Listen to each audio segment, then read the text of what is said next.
Bonjour à toutes et à tous. Bienvenue dans votre émission À l'origine.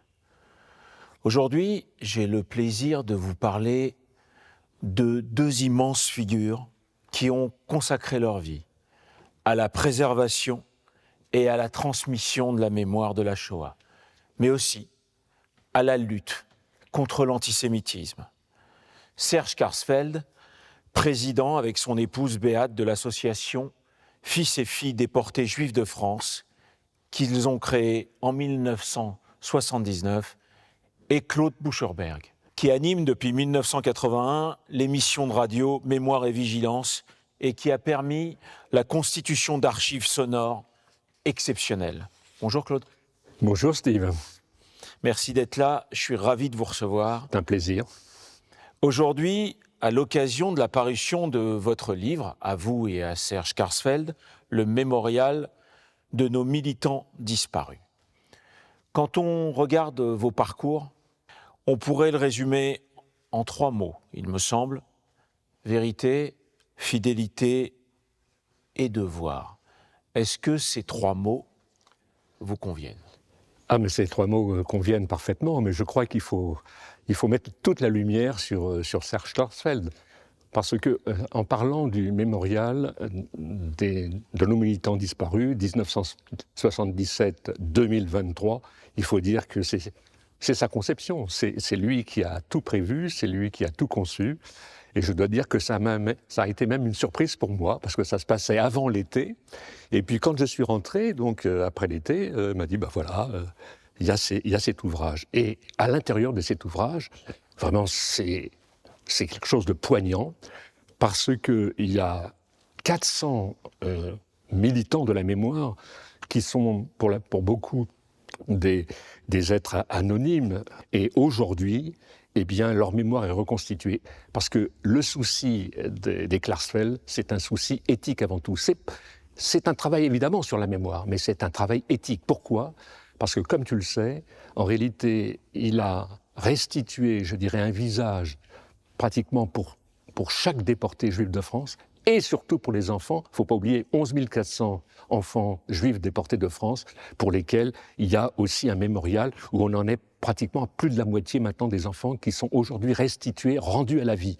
C'est une épopée extraordinaire, et je dois dire que c'est vrai que c'est un grand honneur pour moi de voir mon nom figurer modestement à côté du sien, parce qu'évidemment, il a repris, on peut dire, tous ces articles que j'ai faits depuis 1981 dans ce journal Actualité juive, où j'ai l'honneur, effectivement, d'avoir cette rubrique mémoire depuis ce temps-là, depuis Monsieur Serge Benatar de Mémoire Bénie. On connaît ton travail, tu es en effet plus dans l'ombre. Mais tous les ans, tu nous aides à préparer cette cérémonie du souvenir où tu es le porte-parole de ces gens à qui il faut rendre hommage, justement, qui sont des héros du quotidien, des fois dans la lumière, des fois moins dans la lumière. Vous faites aujourd'hui, Serge Klarsfeld et toi, un travail que fait aussi un cinéaste du nom de Steven Spielberg, c'est-à-dire de regrouper les témoignages, les photos, les enregistrements sonores, visuels. Tout ça, ça sert à quoi ? Aux générations à venir ?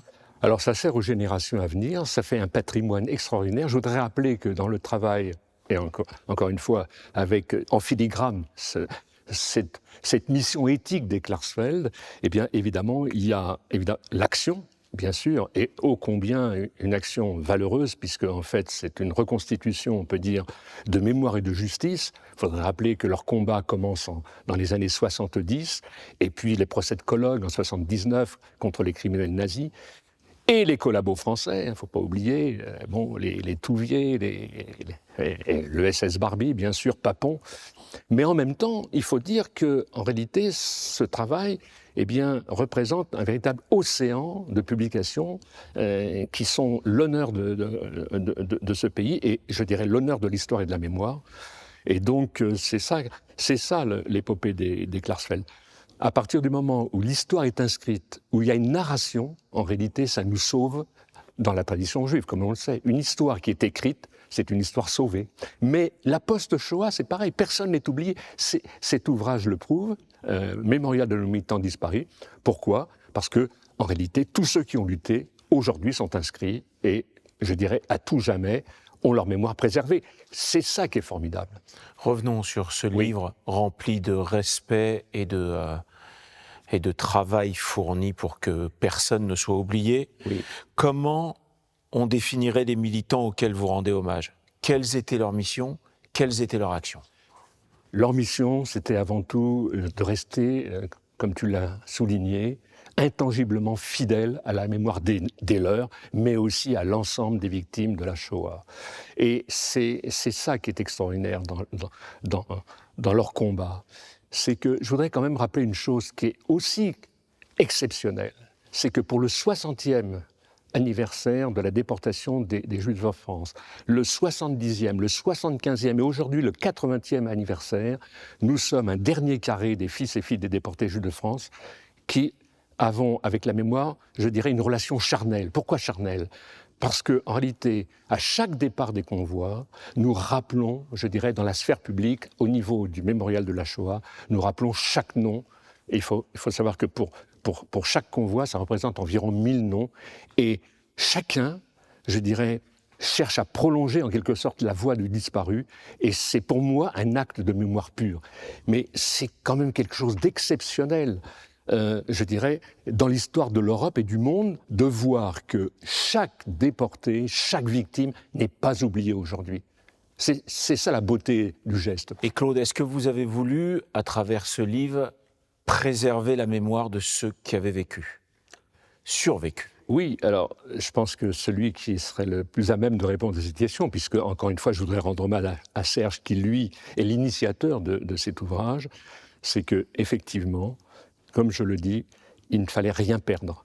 Rien perdre du parcours, rien perdre également de ce qui avait été fait, notamment pour certains des publications, parce qu'il faut savoir que dans cet ouvrage, il y a aussi beaucoup de survivants des camps nazis, beaucoup de survivants d'Auschwitz, et que certains ont laissé aussi des ouvrages, et que tout ça sert de référence pour que, en réalité, cette mémoire, elle soit aujourd'hui transmise dans les familles, transmise aux générations qui vont venir derrière nous. On n'est pas dans du mortifère, nous sommes portés. Nous sommes portés, pourquoi ?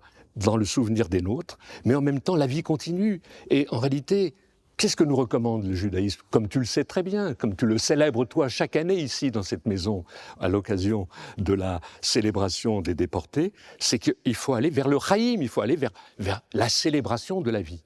Et en réalité, l'optimisme, c'est quoi ? C'est qu'aujourd'hui, on a par exemple un mémorial de la Shoah qui est un laboratoire extraordinaire, qu'il y a un patrimoine formidable, qu'on peut écouter des émissions, on peut écouter des audiovisuels, enfin voir des audiovisuels, et puis, je dirais, une masse de documents extraordinaires, ce qui fait que la mémoire du futur, eh bien, elle perdurera. Il faut être optimiste.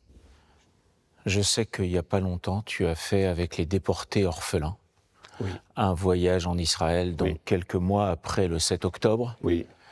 Quel est ton ressenti ? Je sais que ces gens-là, très âgés, ont tenu le rythme Oui. de ce voyage. Oui. Ta question est très bonne. Pourquoi ? Parce qu'en réalité, ce voyage était aussi une leçon de vie qui nous est donnée par nos aînés, dont malheureusement aujourd'hui je fais partie. Mais moi, je me mets en retrait pour répondre à ta question.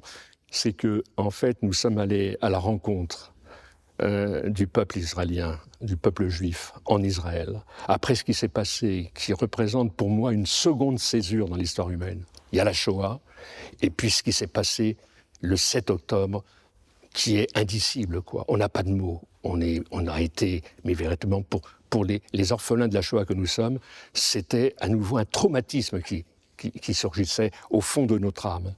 Et en allant à la rencontre de nos frères et sœurs en Israël, eh bien, là aussi, c'était une leçon. Pourquoi ? Un peuple debout, un peuple digne. On a vu les familles d'otages, on a vu ces familles réfugiées dans les hôtels actuellement qui ont dû quitter les kibboutz pour, je dirais, se mettre à l'abri, mais en même temps, je dirais, la vie continue. Pourquoi ? Parce qu'à l'intérieur des hôtels, on voit que Israël fait tout pour que l'éducation des enfants continue. La vie est là, nous avons des descendants, grâce à Dieu.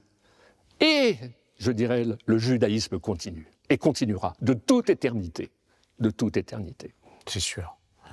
Aujourd'hui, en France, 34% des jeunes estiment que le sujet de la Shoah est trop abordé. Aux États-Unis, pour 20% des jeunes, la Shoah est un mythe.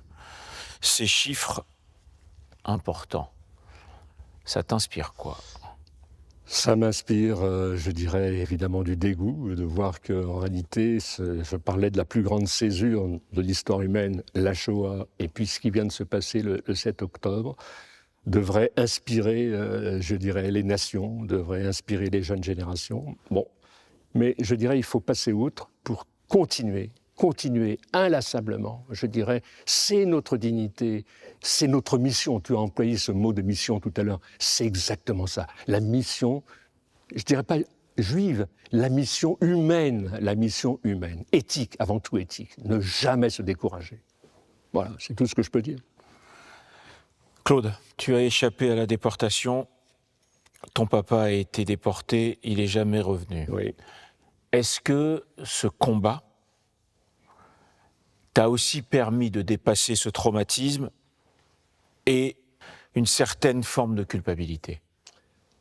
Alors, dépasser le traumatisme, il est évident que quand on a un père qui est mort dans les conditions atroces que l'on sait, je voudrais rappeler qu'il fait partie du convoi 73, qui est parti pour les Pays-Baltes le 15 mai 1944, depuis Drancy. Nous étions réfugiés à Marseille.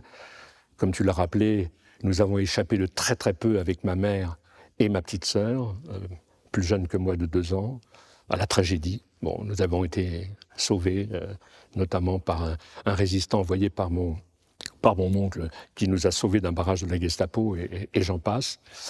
Mais je dirais que non, le souvenir de mon père m'a porté.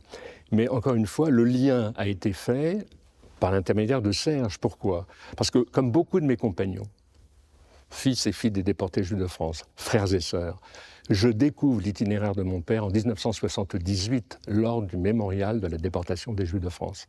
Mais culpabilité, non, parce qu'en réalité, nous ne sommes pas directement concernés, comme les déportés, par, je dirais, l'épreuve des camps, l'épreuve de la mort omniprésente. Nous venons après, nous sommes la génération d'après qui va porter précisément la mémoire de ceux qui ne sont plus. Et dans ce sens-là, je dirais que non, cette culpabilité, elle ne m'a pas effleuré véritablement. Pas de culpabilité, comme peuvent peut-être les ressentir certains de nos déportés qui, et c'est une question que j'ai beaucoup entendue, comme toi, pourquoi moi ? Pourquoi moi ? Merci. Merci beaucoup Claude, merci pour ces lumières, merci pour ces précisions, merci pour ton militantisme à toi et à Serge Karsfeld. J'ai envie de terminer par une phrase d'un auteur que je sublime et qui s'appelle Vladimir Yankelevitch. Bien sûr, bien sûr. Il reste une seule ressource, se souvenir, se recueillir, là où on ne peut rien faire, on peut du moins ressentir inépuisablement. Absolument. Tirer de l'imprescriptible, qui est un livre magnifique. Merci Bravo. Claude. Razak.